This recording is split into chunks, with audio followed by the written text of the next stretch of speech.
গত ২ দিন ধরে আমার ফিউশন স্প্লাইসার মেশিনে ডিবিপি ৭৬০ এ একটা প্রবলেম দেখা দিচ্ছিল।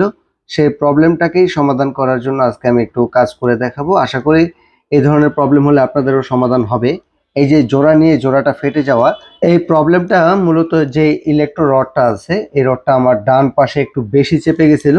যার কারণে আমি একটু নাটগুলো লুজ করে দিয়ে ইলেকট্রো রডটাকে মিডলে নিয়ে আসলাম। আর মিডলে নিয়ে আসার পরে এখন আমি একটি জোড়া দিয়ে টেস্ট করে দেখব যে মূলত এটা ওকে হয়েছে কিনা। আমার সম্ভাবনা ওকে হয়ে যাবে। এর কারণ হচ্ছে এই প্রবলেমটা হয় মেজারমেন্টের কারণেই।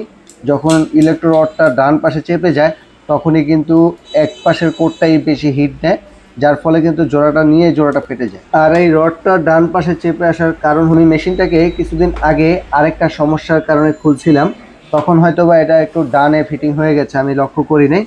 তাই আজকে এটা লক্ষ্য করলাম, তাই এখন আমি এইটাকে মিডলে নিয়ে আসলাম। এখন জোড়া দিয়ে দেখব যে জোড়ার পারফরমেন্স কেমন হয়।